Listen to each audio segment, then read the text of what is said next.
Di baling mahirap ka dito sa mundo, ang mahalaga may relasyon tayo sa Panginoon.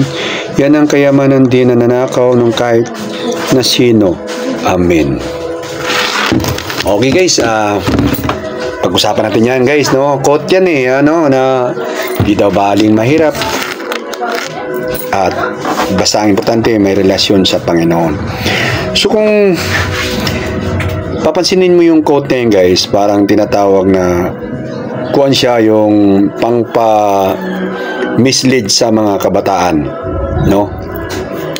Kung mababasa ng mga bata yan, okay naman kasi religious ang kanyang gustong ipahatid sa quote na yun. Pero guys, remember guys, ang kahirapan sa buhay ay resulta yan ng mga bagay na ginagawa natin. Siguro may magbabasa sa akin, bakit mayaman ka ba? Hindi ako mayaman guys. Nakakaraos lang. Ang ibig ko lang sabihin guys, si Lord, binigyan tayo ng kakayahan, binigyan tayo ng kaalaman para gamitin natin, para ang malagay natin ang sarili natin sa maayos na kalagayan. Okay naman yung, hindi ba okay yung maayos ang kalagayan mo at may relasyon ka rin sa Diyos? Kasi kung isipin ng mga kabataan pag nabasa yun, okay lang naman mahirap tayo, para bang okay na mahirap tayo, hindi guys. Dapat isipin natin na ang kahirapan natin ay bunga ng ating mindset yan at ang ating tinatawag na diskarte o ginawa natin sa buhay natin. Okay naman yun na may relasyon tayo sa Diyos, pero mas maganda yung meron tayong relasyon sa Diyos, sa ating Panginoon, at maayos yung ating kalagayan, hindi mahirap. Okay? So kaya ang kahirapan talaga guys ay resulta yan. Bakit ka naghihirap? Dahil sa ginawa mo. Di ba? Isipin mo naman yung ibang kabataan nagsikap mag-aral sa kanilang mga profesyon, tapos ikaw tinamad ka mag-aral. Naturalmente hindi pareho ang resulta nyo doon sa nagsisikap at saka yung hindi ka nagsikap mag-aral. Sa mga kabataan to magkinig kayo kasi baka ma-mislead kayo baka maisip kasi nila okay lang naman mahirap, basta importante may karelasyon tayo sa Diyos. Hindi ganoon guys. Mas maganda yung yung tinatawag na mas maganda yung maayos ang buhay mo, maayos ang kalagayan mo, may relasyon kasi sa Diyos, sa Panginoon natin. Di ba? So, ang kahirapan ay yan yung resulta natin sa ating mga ginagawa. So, kung magsisikap ka, di ba? Hindi ka tatamad-tamad, magkakaroon ka ng resulta, hindi ka maghihirap. Although hindi tayo mayaman, pero hindi yung to the point na naghihirap tayo na halos, diba, hikahos ang tawag nun. So misleading yung mga ganon. Yung di bali ng mahirap tayo, basta importante sama-sama. Di bali ng mahirap tayo, basta importante masaya tayo. Walang masaya sa mahirap guys. Sasabihin nila, ang buhay sa probinsya ay simple lang, okay lang. Hindi ganon. Magiging simple ang buhay natin kung may sapat tayo na pera para gawin ang mga bagay-bagay.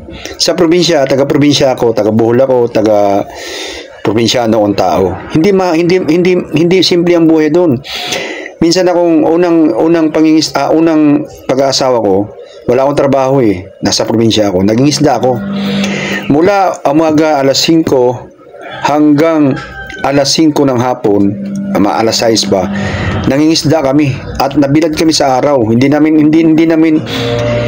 inintindi na yung pagbibilad sa araw ay mayroon palang difference, magiging magkakaproblema ka pala sa balat niyan, masusunog ka, sobrang expose mo sa araw.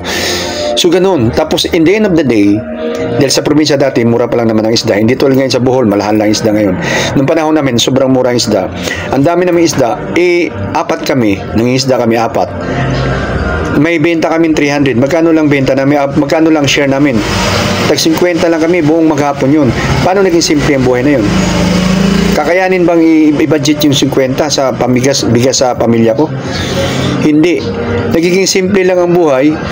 Pag ikaw ay may pera, financier ka, punta ka ng dagat, uutos ka ng mangingisda, at pagdating ng mangingisda, iihawin nyo, susugbahin nyo, ikikilaw nyo, kakain kayong sabay-sabay, masaya kayo. Dahil bakit?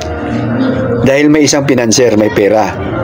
Diba? Pero kung sabihin mong simple ang buhay natin sa probinsya, dahil okay lang, hindi. Mahirap.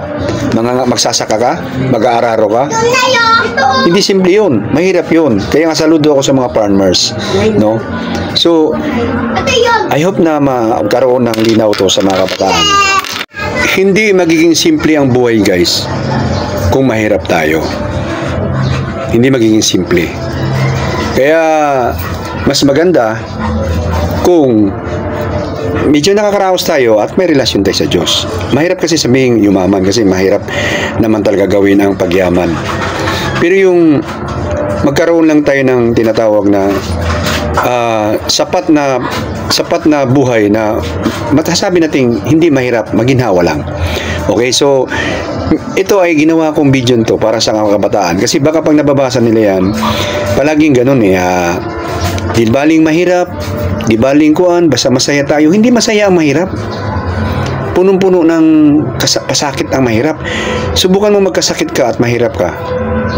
Diba? Babaliwalain ka sa ospital. Hindi ka papansinin. Pupunta ka sa government. Kung ang government, titingnan mo sa hospital ng government, pag pumunta ka roon, katakot-takot na pila, abutin mo hanggang sa minsan matutuluyan ka. At naranasan ko yan dahil nanganak yung asawa ko nung panganay kong anak. Sa hospital, parang sisigaw-sigawan ka ng mga nurse at parang mamaliitin ka. At yun nga, dahil nga sa government, hindi kuan. So, magiging simple ang buhay natin pag may sapat tayo na kakayahan. So, ang kahirapan ay gusto kong sabihin sa mga kabataan, huwag niyong resulta yan ng ating mga gawain sa buhay at mindset. Baguhin natin mindset, lalo na sa mga Pilipino. Baguhin natin ang mindset. Hindi masaya ang mahirap. Di baling mahirap. Hindi.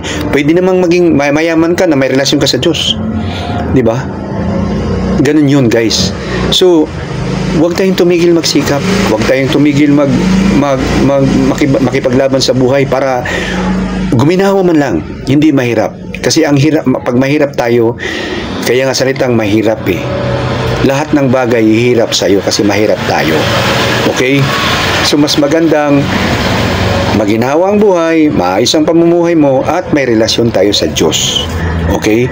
Kasi yung mga ganung kasabihan ay para bang kukonsintihin mo na kahirapan natin ay okay lang. Hindi. Kaya yung ibang kabataan kulang sa pagsisikap, kulang sa pag-strive sa buhay kasi di baling mahirap, palaging ginaganon. So, alam kong maraming magbabasa sa akin dito. Siguro una-una tanungin nila, bakit mayaman ka ba? Hindi po ako mayaman. Pero isa lang masasabi ko, galing ako sa pinakamahirap kasi una-una, nag-asawa ako na maaga at ako lang nagtatrabaho sa pamilya ko. Ako lang nagtataguyod sa pamilya ko. At 4 anak ko. Kaya alam na alam ko kung gaano kahirap ang mahirap. Pero ganun pa man, naiangat ko yung sarili ko sa hindi mayaman. Sa tama lang, na maginhawa lang. Okay? Ganun lang yon. So, I hope na makapagbigay na inspire to sa mga kabataan at magpaliwanag sa kanilang kaisipan na hindi masaya ang mahirap at hindi simple ang buhay ng mahirap. Simple ang buhay natin sa probinsya pag may pera tayo. Kasi bakit? Uutos ka lang babayad ka lang, magiging simple. Pero kung sabihin mong sa probinsya ka, sabihin mong simple, mangisda ka doon para kumakain ka, mag-aararo ka doon para magkaroon ka ng bigas, at yun na nga, mag-strive. Wala masama doon at yun na nga, giginawa rin ang buhay mo, basta magsisipag lang tayo at huwag natin pangarapin na maging mahirap ang buhay natin. Yun lang guys, bye bye guys, bye bye.